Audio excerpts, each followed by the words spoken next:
पीहू लोमड़ी और पिंकू बंदर दोनों भाई बहन हैं और शहर के एक बड़े स्कूल में पढ़ते हैं। स्कूल में उनके बहुत सारे दोस्त हैं। आज 31 दिसंबर है, इसलिए सभी बच्चे न्यू ईयर के बारे में बात कर रहे हैं। तभी टिंकू नाम का एक हाथी पिंकू से कहता है, अरे पिंकू, नए साल में तुम क्या करने वाले हो? कोई संकल्प लिया है तुमने? हाँ, मैंने संकल्प लिया है कि मैं 2023 में मन लगाकर पढ़ूंगा और खेल पर भी ध्यान दूंगा। इस साल मैं खेल में पीछे रह गया, इसलिए मेरी यही कोशिश होगी कि मैं नए साल में बैडमिंटन अच्छे से खेलूं और अपने स्कूल के लिए कोई ट्रॉफी जीत कर लाऊं। तभी पीहू भी वहाँ आ जाती है और कहती है, और दोस्तों, क्या बातें चल रही हैं तुम सबकी? आओ आओ पीहू, हम तो नए साल के बारे में बात कर रहे थे कि कौन क्या क्या करने वाला है, किसने क्या संकल्प लिया है। वैसे तुमने क्या संकल्प लिया है पीहू? मैंने संकल्प लिया है कि मैं नए साल में गरीबों की मदद करूं और अपने मम्मी पापा को खुश कर सकूं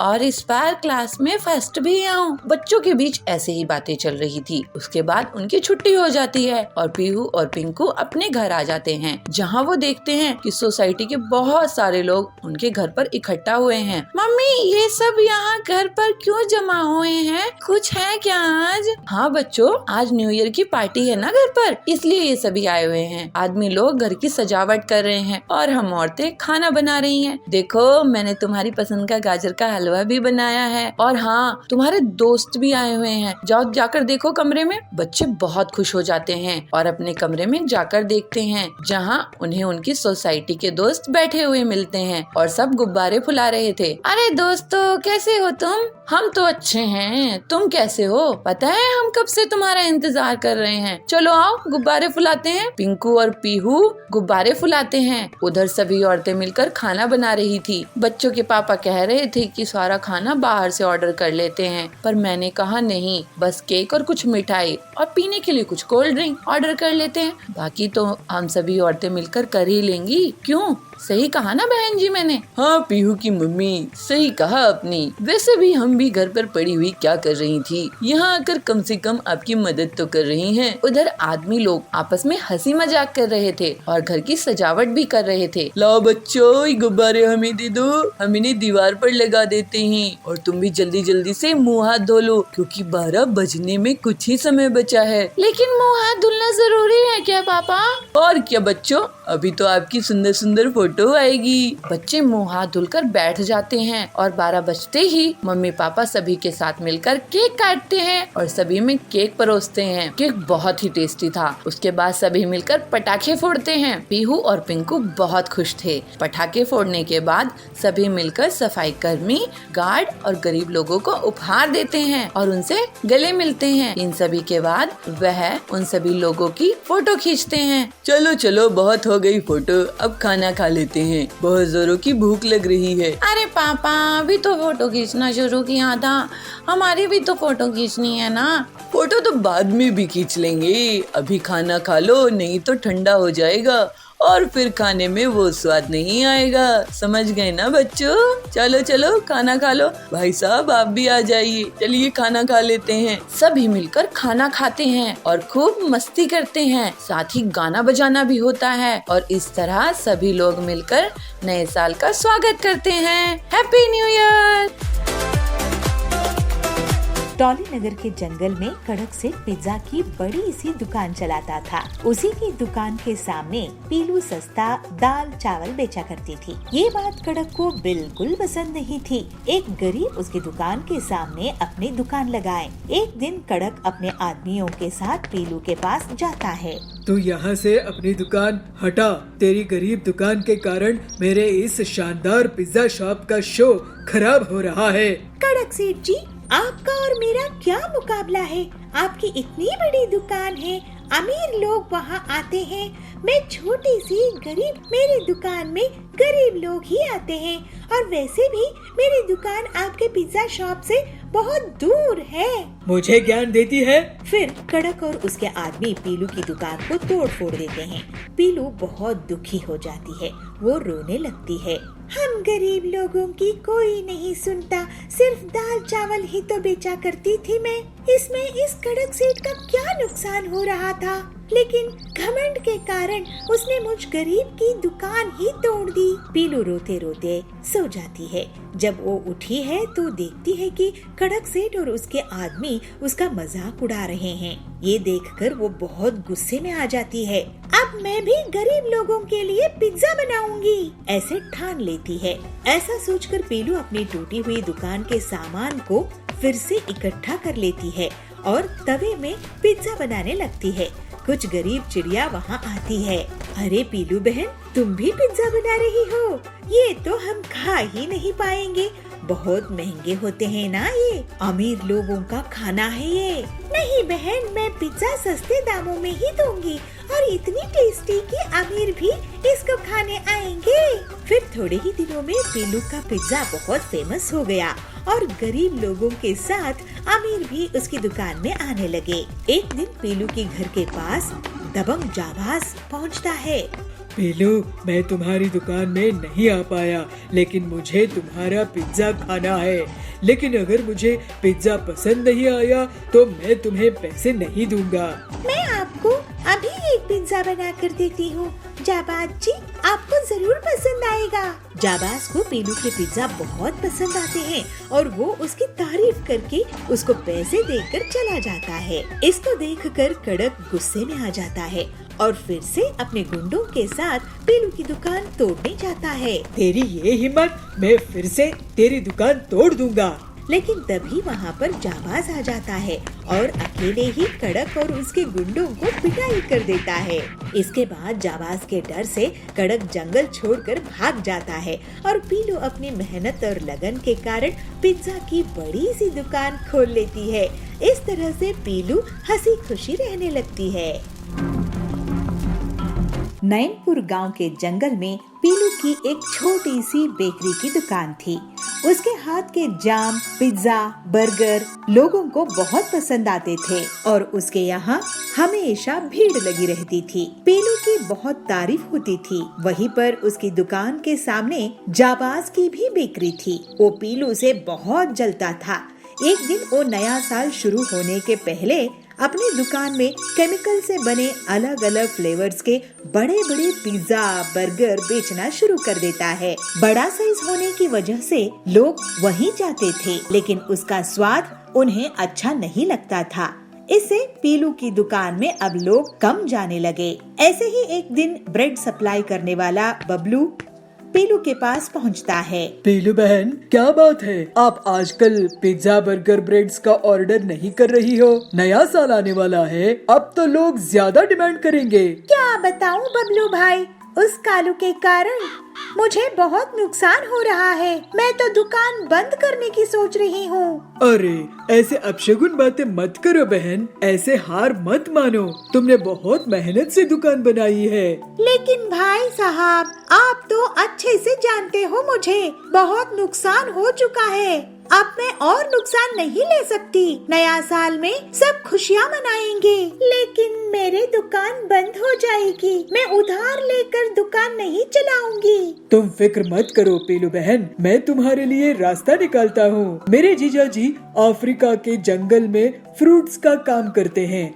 मैं तुम्हारे लिए वहाँ से अनोखे फ्रूट्स मंगवाऊंगा। तुम्हारे हाथों में तो वैसे भी जाम बनाने का जादू है, बाजार में पहचान है। तुम जाम में जरूरी विटामिन होते हैं कहकर बेच देना। काम कम दाम में लोग बहुत खरीदेंगे, इससे उनका भी फायदा होगा क्योंकि वो केमिकल से बना हुआ जाम नहीं होगा। बस फिर क्या, तुम उससे खूब मुनाफा कमाना। वाह बबलू, नए साल में नया काम, नया जाम, मजा आएगा। अगर अफ्रीका से फल आए तो। पीलू तैयार हो गई और फिर बबलू उसको अफ्रीका के इंपोर्टेड फल लाकर देता है, जिससे पीलू शाम में कम पिज्जा बर्गर बनाती है और उसे अपनी सहेली की बेटे टिल्लू को टेस्ट कराती है। बेटा, ये नए जाम पिज्जा बर्गर है, तुम जरा इसे टेस्ट करके तो बताओ कि ये कैसे बने हैं। तो टिल्लू कहता है, वाह आंटी, ये तो बहुत टेस्टी है, मैंने तो ऐसे कभी नहीं खाए। और फिर नए साल में पीलू अपनी बेकरी में जाम पिज्जा बर्गर्स बेचने लगती है उसकी बेकरी में नए साल में नए फ्लेवर लेने के लिए बच्चों की भीड़ इकट्ठा हो जाती है और जल्दी ही पूरे जाम पिज्जा बर्गर बिक जाते हैं। इसके बाद से वो लगातार बबलू से अफ्रीका के फ्रूट्स मंगवाने लगती है। पीलू अपने जाम पिज्जा बर्गर्स को बहुत कम दाम में बेचती थी और वो केमिकल के भी नहीं थे। इसकी वजह से जाबाज की बेकरी अब ठप पड़ने लगी। पीलू के जाम पिज्जा बर्गर्स को अब बड़े बड़े ऑर्डर्स मिलने लगे और वो बहुत अमीर हो गई। लोग उसके जाम पिज्जा बर्गर को नए साल की बड़ी बड़ी पार्टी में ऑर्डर करने लगे, लेकिन पीलू ने उसके दाम नहीं बढ़ाए। इस वजह से गरीब लोग भी उसके जाम पिज्जा बर्गर को खा सकते थे। फिर पीलू अपना जीवन हंसी खुशी बिताने लगी।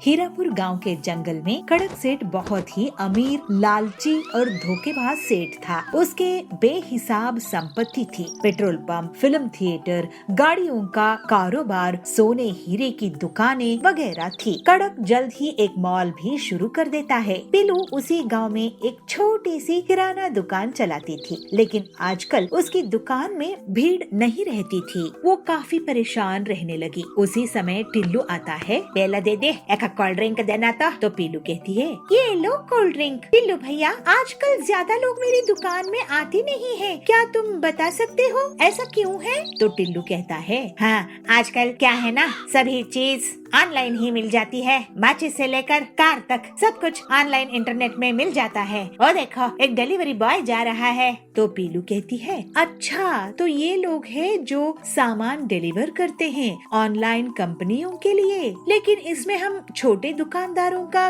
क्या फायदा है? तो टिल्लू कहता है, तुम ऐसा करो कि किसी मेन मार्केट जगह में अपनी दुकान लगा लो। बड़ी दुकानों में भीड़ रहेगी, कुछ लोग तुम्हारे यहाँ भी आ जाएंगे। इसके बाद पीलू घर आके अपने पति बंटी को सब कुछ बताती है। तो बंटी कहता है, कड़क सेठ का मॉल इस जंगल में बहुत चलता है, क्यों ना तुम उसी के बगल में दुकान खोल लो, पैसों का इंतजाम मैं कर दूंगा। लेकिन कड़क सेठ बहुत चालाक था। जैसे ही उसे पता चला कि पीलू उसके मॉल के बगल में दुकान खोलना चाहती है, तो वो उसे एक सौदा कर लेता है। देखो बंटी, पीलू मेरे मॉल के सामने तुम्हारी दुकान की कोई औकात नहीं रहेगी। तुम एक दुकान मुझसे खरीद लो, 5 लाख रुपए में, उसी में तुम्हारी भलाई है। तो बंटी कहता है, अगर आप हमें 5 लाख में दुकान देंगे तो हम ले लेंगे कड़क सेठ। तो पीलू कहती है, ठीक है, हम ऐसा ही करते हैं। लेकिन बहुत दिन गुजर जाने के बाद भी उनकी दुकान उन्हें कड़क सेठ नहीं देता है। दोनों पति पत्नी उसके पास जाते हैं। कड़क सेठ, आप हमें हमारा पैसा वापस दे दीजिए, हमें आपसे दुकान नहीं खरीदनी है। तो कड़क कहता है, ठीक है, ये लो 1 लाख रुपए। पीलू कहती है, लेकिन हमने आपको 5 लाख दिए थे ना।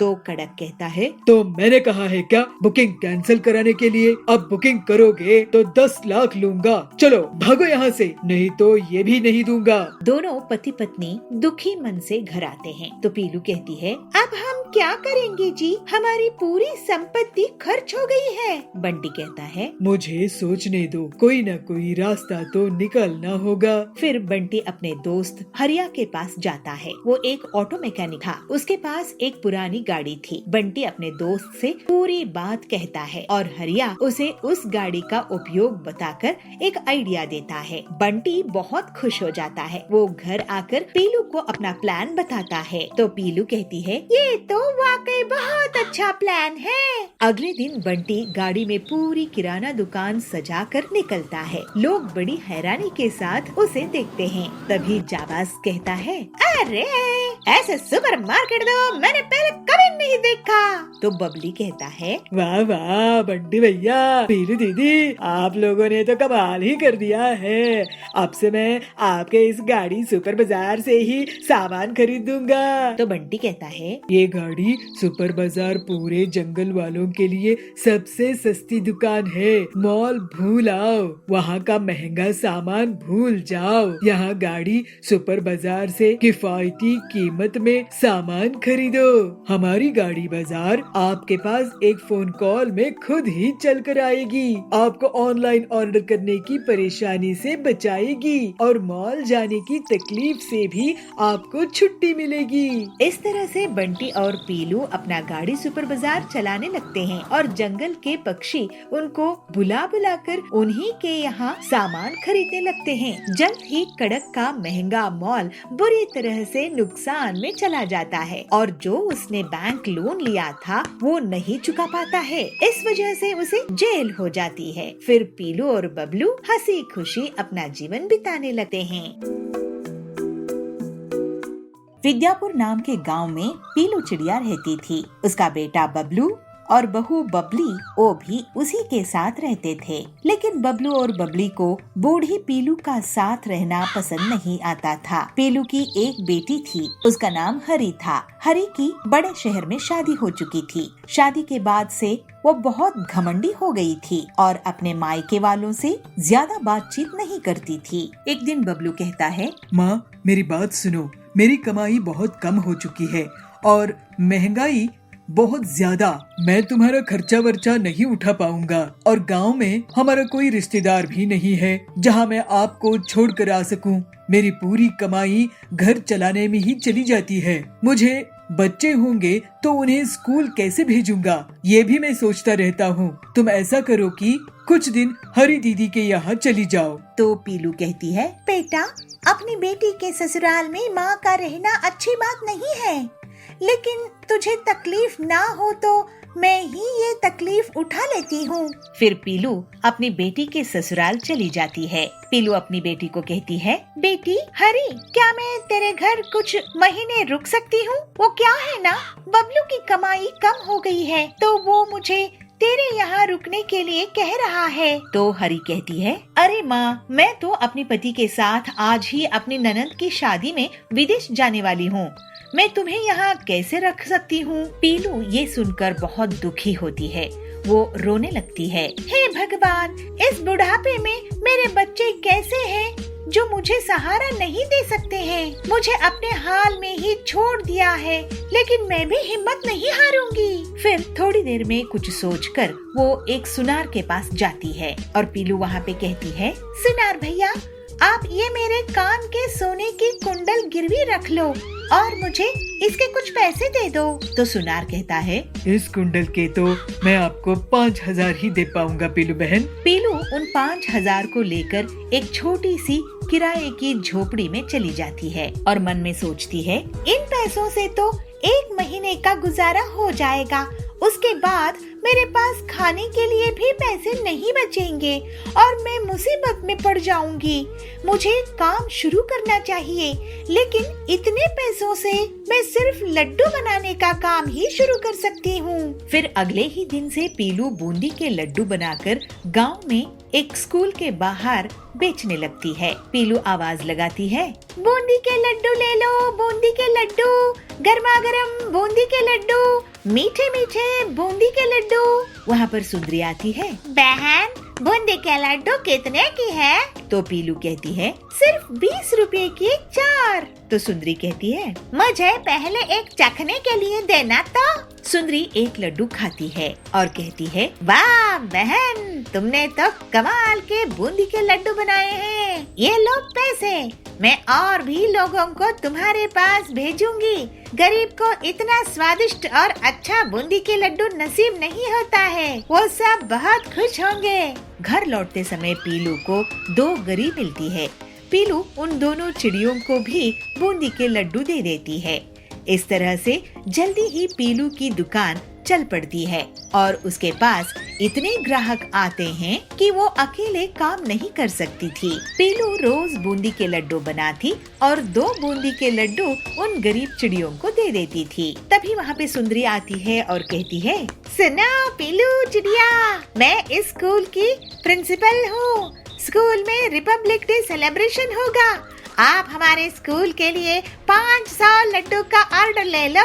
ये सुनकर पीलू बहुत खुश हो जाती है और मन में कहती है, अब रिपब्लिक डे आने वाला है, बूंदी लड्डू लोगों को बहुत पसंद आ रहे हैं, लेकिन अब मुझे और भी लोग चाहिए, क्यों ना मैं उन गरीब चिड़ियों को काम पर लगा लूं? पीलू उन चिड़ियों से कहती है, सुनो, तुम दोनों यहाँ पर भीख मांगती हो, मैं तुम्हें एक काम दे सकती हूँ अपनी दुकान में, अगर तुम करना चाहो तो लवली कहती है, बहन मेरा नाम लवली है, मैं एक अमीर घर से थी, लेकिन मेरे बच्चों ने मुझे घर से निकाल दिया तो मैं यहाँ हूँ। तब और एक चिड़िया कोयल कहती है, मैं भी अच्छे घर से थी बहन, मेरी भी यही कहानी है, हम तुम्हारे साथ काम करेंगे और मेहनत से पैसे कमाएंगे।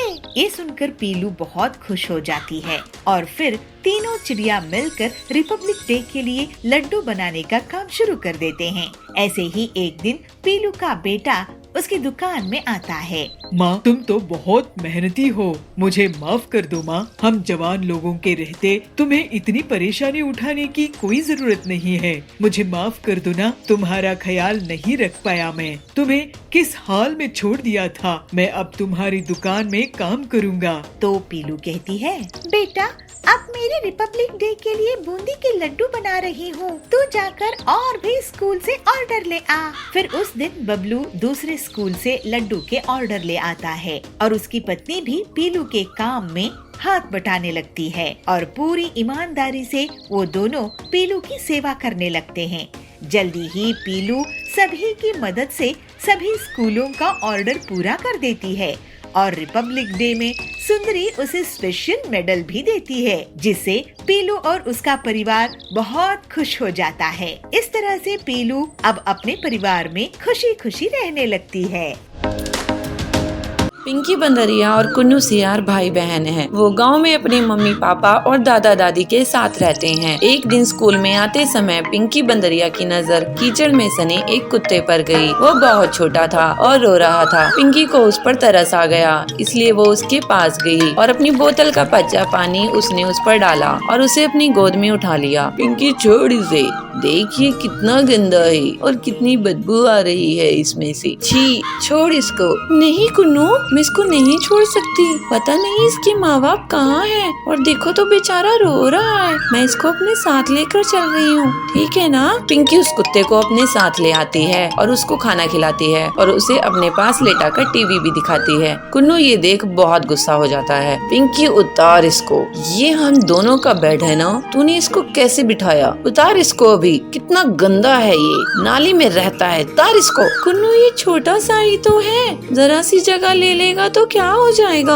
कुन्नू अब और गुस्सा हो जाता है और मन ही मन सोचता है, इस कुत्ते की वजह से मेरी बहन मुझे पराया कर रही है और मेरी चीजें भी छीन कर इसे दे रही है, इसका तो कुछ करना होगा, नहीं तो ये धीरे धीरे मुझसे सब कुछ छीन लेगा। पिंकी उस कुत्ते का नाम रॉकी रखती है। रॉकी के परिवार के बाकी लोग भी रॉकी से बहुत प्यार करने लगते हैं, पर कुन्नू अभी भी उसे घर से निकालने की तरकीबें सोचता रहता है। एक दिन वो रॉकी की पूंछ में पटाखे जलाने ही वाला था कि तभी वहाँ उसकी माँ चुनमुन नीलगाय आ गई। कुन्नू, ये तुम क्या कर रहे हो, उस बच्चे की पूंछ पर पटाखे क्यों जला रहे हो, कोई तुम्हारे साथ ऐसा करेगा तो कैसा लगेगा, छोड़ो उसको, लाओ मुझे दो। चुनमुन से डांट खाने के बाद भी कुन्नू नहीं सुधरता और फिर एक दिन रॉकी के खाने में मिर्ची डाल देता है। रॉकी वो दूध पीता उससे पहले ही उसके दादा टुनू शेर वहाँ पहुँच गए। कुन्नू, ये दूध लाल क्यों है, क्या मिलाया है इसमें। कुन्नू घबरा जाता है। सच सच बोलो कुन्नू। नहीं कुछ भी नहीं दादाजी, वो तो ऐसे ही हो गया। मैं जानता हूँ तुम रॉकी को जरा भी प्यार नहीं करते हो और उसे घर से निकालना चाहते हो, पर बेटे ये बेचारा भी बहुत छोटा है, तो जानता भी नहीं कि तुम इसके साथ क्या क्या कर रहे हो, इसलिए ये सब छोड़ो और उसके साथ प्यार से पेश आओ, ठीक है। दादा के समझाने पर भी कुन्नू नहीं समझता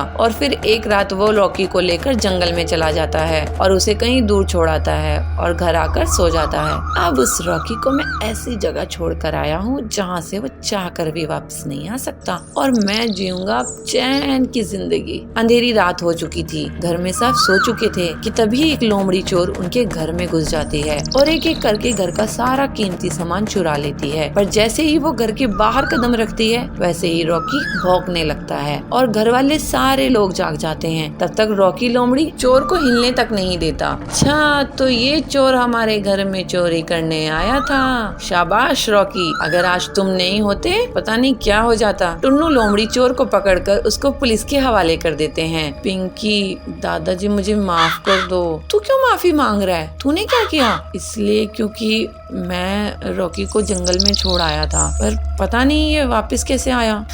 यही तो खासियत है मेरे दोस्त की। रॉकी मुझे माफ कर दे प्लीज।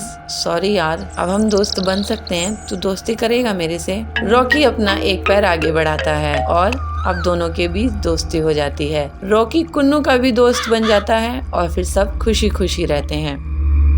कोंडागांव के जंगल में बबलू अपनी पत्नी पीलू के साथ रहता था। बबलू बहुत ही नेक दिल, ईमानदार था, लेकिन वो जो भी काम करता था लोग उसका फायदा उठाकर उसे नुकसान पहुंचाते थे। बबलू एक बार किराना दुकान खोला तो गांव के लोग उसे उधार में चीजें खरीद लेते हैं और फिर उसको कभी भी पैसा वापस नहीं करते हैं। इस वजह से उसे दुकान बंद करनी पड़ गई। फिर बबलू ट्रैवल का बिजनेस शुरू किया, लेकिन गाँव वाले उसे लिफ्ट मांगते थे और मुफ्त में ही जगह जगह ट्रैवल कर लेते थे। अपने सीधेपन के कारण वो किसी से पैसे भी नहीं मांगता था। लोग उसकी बस में बारात लेकर भी जाने लगे। इस तरह से उसका ट्रैवल का काम भी ठप पड़ गया। ऐसे ही एक दिन बबलू परेशान बैठा था। तब पीलू उसके पास आके बोली, क्या हुआ जी, आप इस तरह से परेशान क्यों हैं? तुम तो जानती ही हो पीलू, मैं जो भी काम शुरू करता हूँ उसमें मेरा आज तक नुकसान ही होता आया है। मुझे तो यही समझ में नहीं आता कि मेरा इतना नुकसान क्यों होता है। आपको इसलिए नुकसान होता है क्योंकि आप बहुत सीधे साधे हो। इन गांव वालों ने आपके भोलेपन का बहुत फायदा उठाया है। आप उधार में चीजें देते गए, कोई और दुकानदार ऐसा नहीं करता है। अगर ऐसा ही चलता रहा तो हमारे पास खाने के लिए भी पैसे नहीं बचेंगे। तुम सही कह रही हो पीलू, मैं अब एक आखिर बार एक काम शुरू करने की सोच रहा हूँ, नहीं तो शहर जाकर कोई नौकरी ढूंढ लूंगा। नहीं जी, शहर नहीं जाएंगे, यही कुछ कर लेंगे। ठीक है, लेकिन एक आखिरी बार मैं कोशिश करता हूँ। कुछ दिनों बाद बबलू पीलू से कहता है, पीलू, मैं बाजार घूमकर देख रहा था कि कहाँ क्या मिलता है। मैंने पाया कि हमारे गांव में फलों की दुकान तो है ही नहीं। गांव वाले पड़ोस के गांव से फल खरीद कर लाते हैं, इसलिए मैं सोच रहा हूँ कि मैं फलों की एक दुकान लगा दूँ। ये तो सच में बहुत अच्छा आइडिया है, लेकिन इस बार आप किसी को उधार नहीं दोगे।